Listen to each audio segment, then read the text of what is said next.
Apakah Anda berani percaya? Pria gesit ini hanya seorang siswa SMA. Karena dia akan pergi ke sekolah. Mengalahkan 60 guru dengan tangan kosong. Terpaksa pindah ke sekolah ini. Tapi dia tidak pergi ke sekolah untuk pergi ke sekolah. Itu untuk menutupi identitasnya sebagai agen Korea. Dia memperkenalkan dirinya pada hari pertama sekolah. Itu membuat para pengganggu di kelas sangat tidak nyaman. Jadi dia dibawa ke atap oleh pengganggu sekolah. Pengganggu menyerang dengan pukulan. Dia mengepalkan tinjunya dan berkata pada dirinya sendiri, "Tidak ada apa-apa." Besok, pengganggu memaksanya untuk melakukan pembersihan. Ini kedua kalinya. Dia tertawa mengejek. Coba untuk menahan. Hari ketiga, pengganggu itu membuang sampah di tempat duduknya. Dia tidak omong apa. Karena ini terakhir kalinya dia menderita. Hari keempat, pengganggu itu mengincar teman sekelas perempuan Yona. Dia menyeret Yona ke lab biologi. Ingin mengajar Yona kelas biologi. Adegan ini kebetulan dilihat oleh Suho yang lewat. Dia menendang pintu. Masuk dengan langkah kaki yang tidak bisa dikenali. Melihat Yona diintimidasi. Mata Suho penuh dengan niat membunuh.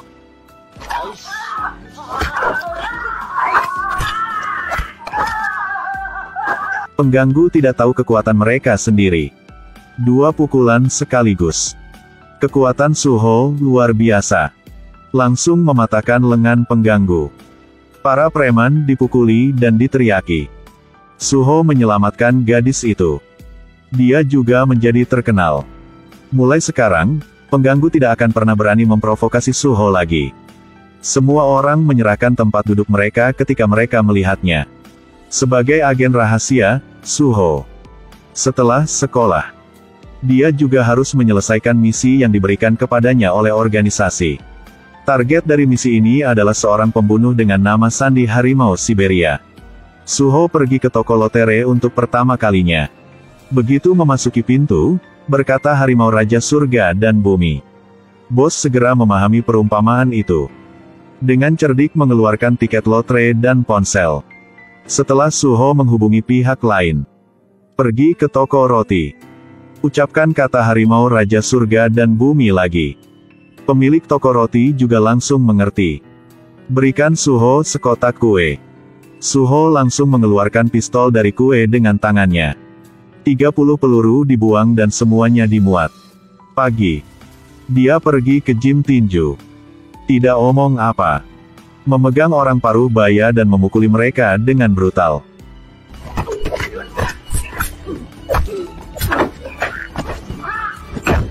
Dia menendang pria paruh baya itu ke atas ring. Kemudian melompat. 1 tembakan. 1 tembakan ini pertama kalinya dia membunuh seseorang. Lalu dia pergi ke rumah Jagal. Mengetahui dari interogasi. Harimau Siberia biasanya mengendarai mobil hitam. Dan tulis plat nomornya. Dan tukang daging ingin melawan. Tapi dia bertemu Suho, seorang pria pemberani. Tentu saja kehilangan nyawa.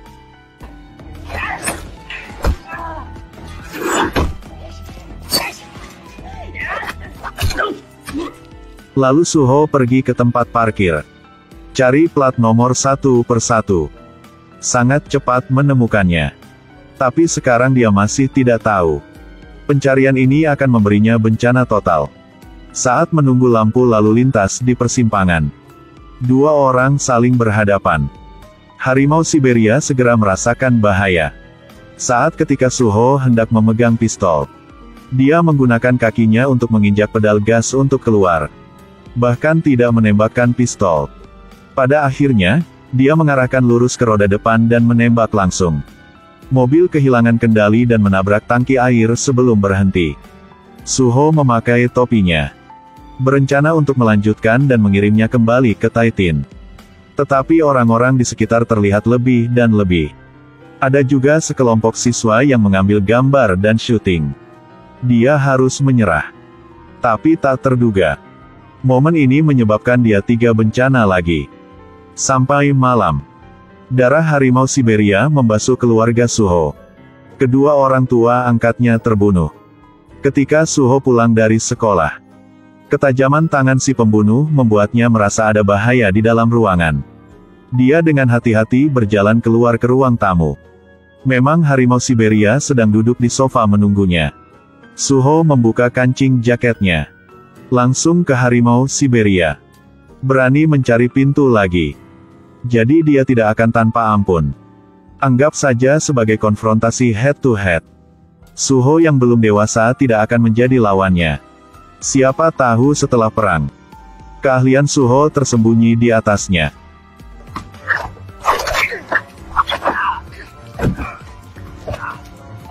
Akhirnya, harimau Siberia menjadi kepompong. Ambil belati dan serangannya gagal. Namun, dia ditangkap oleh Suho. Menjadi sasaran pisau. Suho tahu bahwa tempat ini tidak cocok untuk tinggal jangka panjang. Dia berubah menjadi seragam sekolahnya yang berdarah. Pakai jaket kulit.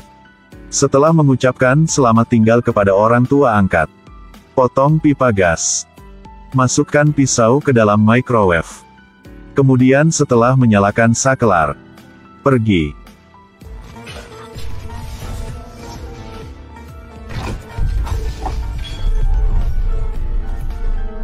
Besok, polisi tiba di gedung kecil bergaya barat tempat insiden itu terjadi.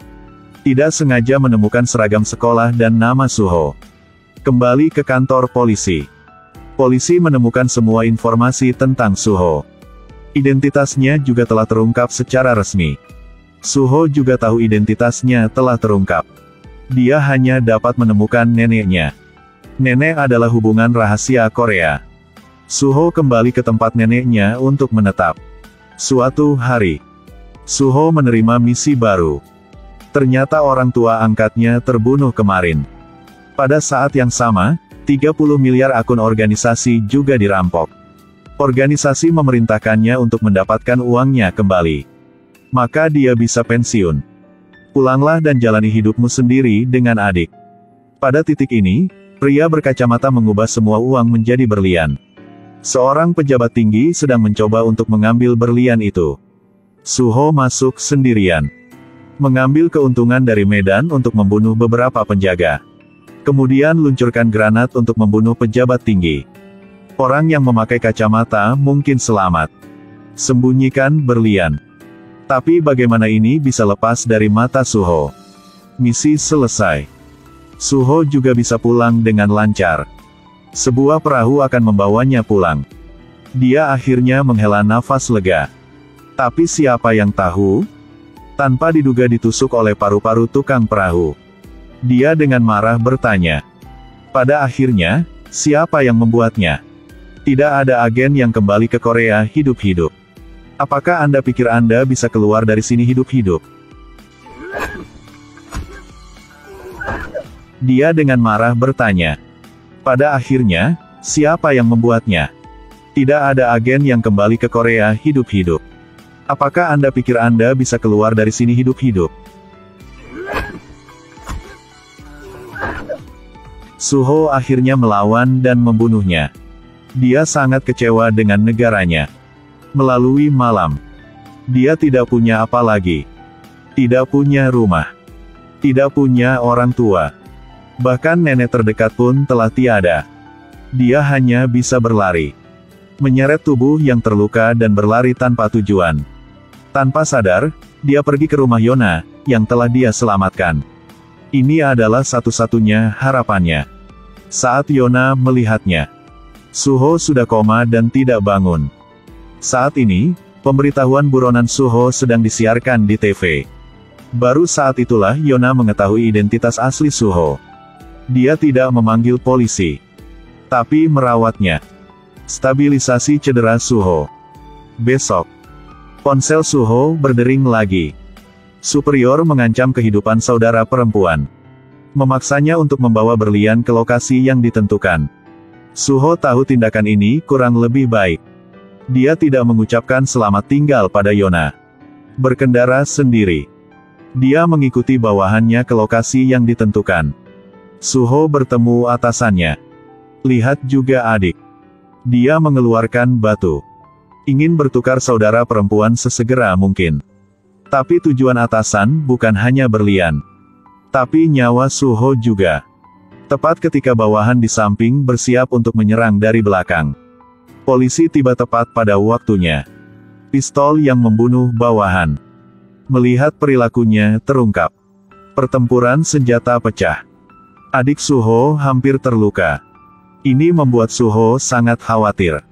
Tetapi pada saat ini, atasan bergegas untuk mengambil berlian. Pegang dia.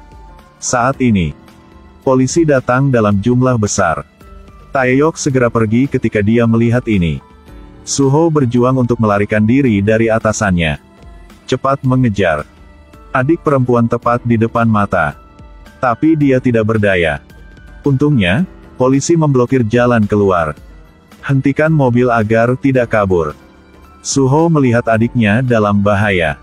Meskipun dia agak enggan, tapi dia masih berbalik dan lari. Seperti semua orang tahu, para atasan telah bersiap dengan kedua tangan. Saat dia dan Suho bertemu, dia bahkan mengirim seseorang untuk menculik Yona untuk mengancam Suho. Yona tidak hanya menyelamatkannya. Sama seperti saudara perempuannya yang lain, Suho tidak bisa diam. Kemudian dia menelepon polisi. Setelah memastikan bahwa saudara perempuan dia aman, dia memutuskan untuk beralih ke pertahanan pengepungan. Meski hidup tanpa harapan, tapi dia masih ingin membunuh orang lain dan membebaskan saudara perempuannya. Pertempuran terakhir akan segera terjadi. Dia pergi ke gudang atasannya sendirian. Setelah mengkonfirmasi jumlah musuh di sekitar, Suho mengeluarkan berlian dan melemparkannya ke langit. Orang-orang di sekitar melihat berlian secara bergantian. Suho mengambil kesempatan untuk menargetkan orang-orang di sekitar. Pertempuran dimulai. Taeyong bersembunyi di kejauhan juga membuka pistol. Suho sayangnya tertembak. Tapi dia tidak panik. Satu senjata, satu orang. Dia berlari ke Yona. Sambil merobek es di mulutku. Berbalik dan tembak 3 tembakan. Bunuh 3 musuh terdekat. Dan Suho juga tertembak di kaki. Musuh perlahan mendekat. Saat-saat berbahaya sudah dekat.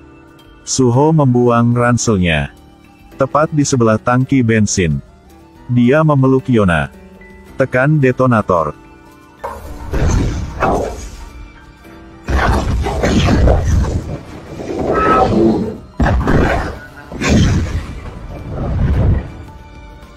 Semuanya mati. Musuh hampir musnah. Dia memeluk Yona di luar. Suho ditarik kembali oleh pria berambut panjang itu lagi. Suho meminta Yona untuk melarikan diri. Pada saat ini, para atasan juga berdiri. Dia memegang pistol. Selangkah demi selangkah lebih dekat ke Suho. Kemudian tembakan. Pada titik ini, Suho tidak tahan lagi. Ketiganya saling membidik. Kebuntuan untuk sementara waktu. Suho hari ini benar-benar putus asa untuk hidup. Dia juga tahu jika dia tidak bisa keluar dari tempat ini. Keduanya melepaskan tembakan pada saat yang bersamaan. Juga jatuh ke tanah pada saat yang sama. Dia meninggal secara tidak terduga. Setelah mendedikasikan masa muda dan darah untuk tanah air, tak terelakkan lagi menjadi korban perjuangan politik.